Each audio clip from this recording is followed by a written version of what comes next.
ओम श्री गणेशाय नमः कहते हैं। जो कोई भगवान श्री गणेश जी की पूजा और कथा सच्चे मन से करते हैं, उसके जीवन की सभी बाधाएं दूर हो जाती हैं। इस दिन श्रद्धालु घर में बप्पा की प्रतिमा स्थापित करते हैं और उनकी विधिवत पूजा करते हैं। उनकी मनोकामना पूर्ण होती है। लेकिन क्या आप जानते हैं कि गणेश चतुर्थी क्यों मनाई जाती है और इस दिन कौन सी कथा पढ़ी जाती है? चलिए आपको बताते हैं गणेश चतुर्थी की पावन कथा। पौराणिक कथा के अनुसार एक बार भगवान शिव तथा माता पार्वती नर्मदा नदी के किनारे बैठे थे।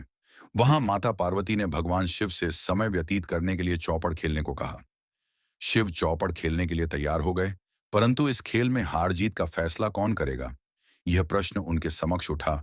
तो भगवान शिव ने कुछ तिनके एकत्रित कर उसका एक पुतला बनाकर उसकी प्राण प्रतिष्ठा कर दी और पुतले से कहा, बेटा, हम चौपड़ खेलना चाहते हैं, परंतु हमारी हार जीत का फैसला करने वाला कोई नहीं है। इसीलिए तुम बताना कि हम दोनों में से कौन हारा और कौन जीता। उसके बाद भगवान शिव और माता पार्वती का चौपड़ खेल शुरू हो गया। यह खेल 3 बार खेला गया और संयोग से तीनों बार माता पार्वती ही जीत गईं। खेल समाप्त होने के बाद बालक से हार जीत का फैसला करने के लिए कहा गया, तो उस बालक ने महादेव को विजयी बताया। यह सुनकर माता पार्वती क्रोधित हो गईं और क्रोध में उन्होंने बालक को लंगड़ा होने, कीचड़ में पड़े रहने का श्राप दे दिया। बालक ने माता पार्वती से माफी मांगी और कहा कि यह मुझसे अज्ञानतावश ऐसा हुआ है, मैंने किसी द्वेष भाव में ऐसा नहीं किया। बालक द्वारा क्षमा मांगने पर माता ने कहा, यहाँ गणेश पूजन के लिए नागकन्याएं आएंगी, उनके कहे अनुसार तुम गणेश व्रत करो, ऐसा करने से तुम मुझे प्राप्त करोगे। यह कहकर माता पार्वती शिव के साथ कैलाश पर्वत पर चली गईं। 1 वर्ष के बाद उस स्थान पर नागकन्याएं आईं। तब नागकन्याओं से श्री गणेश के व्रत की विधि मालूम करने पर उस बालक ने 21 दिन लगातार गणेश जी का व्रत किया। उसकी श्रद्धा से गणेश जी प्रसन्न हुए। उन्होंने बालक को मनोवांछित फल मांगने के लिए कहा। उस पर उस बालक ने कहा, हे विनायक, मुझ में इतनी शक्ति दीजिए कि मैं अपने पैरों से चलकर अपने माता पिता के साथ कैलाश पर्वत पर पहुंच सकूं और वे यह देख प्रसन्न हों। तब बालक को वरदान देकर श्री गणेश अंतर्ध्यान हो गए। इसके बाद वह बालक कैलाश पर्वत पर पहुंच गया और कैलाश पर्वत पर पहुंचने की अपनी कथा उसने भगवान शिव को सुनाई। चौपड़ वाले दिन से माता पार्वती शिवजी से विमुख हो गई थीं। अतः देवी के रुष्ट होने पर भगवान शिव ने भी बालक के बताए अनुसार 21 दिनों तक श्री गणेश का व्रत किया। इस व्रत के प्रभाव से माता पार्वती के मन से भगवान शिव के लिए जो नाराजगी थी, वह समाप्त हो गई। तब यह व्रत विधि भगवान शंकर ने माता पार्वती को बताई। यह सुनकर माता पार्वती के मन में भी अपने पुत्र कार्तिकेय से मिलने की इच्छा जागृत हुई। तब माता पार्वती ने भी 21 दिन तक श्री गणेश का व्रत किया तथा दूर्वा, फूल और लड्डुओं से गणेश जी का पूजन अर्चन किया। व्रत के 21वें दिन कार्तिकेय स्वयं माता पार्वती जी से आ मिले। उस दिन से श्री गणेश चतुर्थी का यह व्रत समस्त मनोकामनाओं की पूर्ति करने वाला व्रत माना जाता है। इस व्रत को करने से मनुष्य के सारे कष्ट दूर होकर मनुष्य को समस्त सुख सुविधाएं प्राप्त होती हैं। एक दूसरी कथा के अनुसार एक समय की बात है कि विष्णु भगवान का विवाह लक्ष्मी जी के साथ निश्चित हो गया। विवाह की तैयारी होने लगी। सभी देवताओं को निमंत्रण भेजे गए, परंतु गणेश जी को निमंत्रण नहीं दिया। कारण जो भी रहा हो, अब भगवान विष्णु की बारात जाने का समय आ गया। सभी देवता अपनी पत्नियों के साथ विवाह समारोह में आए। उन सब ने देखा कि गणेश जी कहीं दिखाई नहीं दे रहे हैं। तब वे आपस में चर्चा करने लगे कि क्या गणेश जी को नहीं न्योता है या स्वयं गणेश जी ही नहीं आए हैं। सभी को इस बात पर आश्चर्य होने लगा। तभी सबने विचार किया कि विष्णु भगवान से ही इसका कारण पूछा जाए।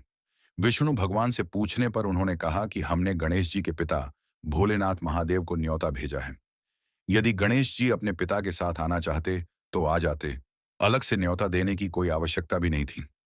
दूसरी बात यह है कि उनको 1.25 मन मूंग, 1.25 मन चावल, 1.25 मन घी और 1.25 मन लड्डू का भोजन दिन भर में चाहिए। यदि गणेश जी नहीं आएंगे तो कोई बात नहीं, दूसरे के घर जाकर इतना सारा खाना पीना अच्छा भी नहीं लगता। इतनी वार्ता कर ही रहे थे कि किसी एक ने सुझाव दिया, यदि गणेश जी आ भी जाएं तो उनको द्वारपाल बनाकर बैठा देंगे कि आप घर की याद रखना। आप तो चूहे पर बैठकर धीरे धीरे चलोगे तो बारात से बहुत पीछे रह जाओगे। यह सुझाव भी सबको पसंद आ गया, तो विष्णु भगवान ने भी अपनी सहमति दे दी। होना क्या था कि इतने में गणेश जी वहां आ पहुंचे और उन्हें समझा बुझाकर घर की रखवाली करने बैठा दिया। बारात चल दी। तब नारद जी ने देखा कि गणेश जी तो दरवाजे पर ही बैठे हुए हैं। तो वे गणेश जी के पास गए और रुकने का कारण पूछा। गणेश जी कहने लगे कि विष्णु, भगवान ने मेरा बहुत अपमान किया है। नारद जी ने कहा कि आप अपनी मूषक सेना को आगे भेज दें तो वह रास्ता खोद देगी, जिससे उनके वाहन धरती में धंस जाएंगे। तब आपको सम्मानपूर्वक बुलाना पड़ेगा। अब तो गणेश जी ने अपनी मूषक सेना जल्दी से आगे भेज दी और सेना ने जमीन पोली कर दी। जब बारात वहां से निकली तो रथों के पहिए धरती में धंस गए। लाख कोशिश करें परंतु पहिए नहीं निकले। सभी ने अपने अपने उपाय किए परंतु पहिए तो नहीं निकले, बल्कि जगह जगह से टूट गए। किसी की समझ में नहीं आ रहा था कि अब क्या किया जाए। तब तो नारद जी ने कहा, आप लोगों ने गणेश जी का अपमान करके अच्छा नहीं किया। यदि उन्हें मनाकर लाया जाए तो आपका कार्य सिद्ध हो सकता है और यह संकट टल सकता है। शंकर भगवान ने अपने दूत नंदी को भेजा और वे गणेश जी को लेकर आए। गणेश जी का आदर सम्मान के साथ पूजन किया। तब कहीं रथ के पहिए निकले। अब रथ के पहिए निकल को गए परंतु वे टूट फूट गए। तो उन्हें सुधारे कौन पास के खेत में खाती काम कर रहा था, उसे बुलाया गया। खाती अपना कार्य करने के पहले श्री गणेशाय नम कहकर गणेश जी की वंदना मन ही मन करने लगा। देखते ही देखते खाती ने सभी पहियों को ठीक कर दिया। तब खाती कहने लगा कि हे देवताओं, आपने सर्वप्रथम गणेश जी को नहीं मनाया होगा और न ही उनकी पूजन की होगी, इसीलिए तो आपके साथ यह संकट आया है। हम तो मूर्ख अज्ञानी हैं, फिर भी पहले गणेश जी को पूजते हैं, उनका ध्यान करते हैं। आप लोग तो देवतागण हैं, फिर भी आप गणेश जी को कैसे भूल गए? अब आप लोग भगवान श्री गणेश जी की जय बोलकर जाएं, तो आपके सब काम बन जाएंगे और कोई संकट भी नहीं आएगा। ऐसा कहते हुए बारात वहां से चल दी और विष्णु भगवान का लक्ष्मी जी के साथ विवाह संपन्न करा के सभी सकुशल घर लौट आए।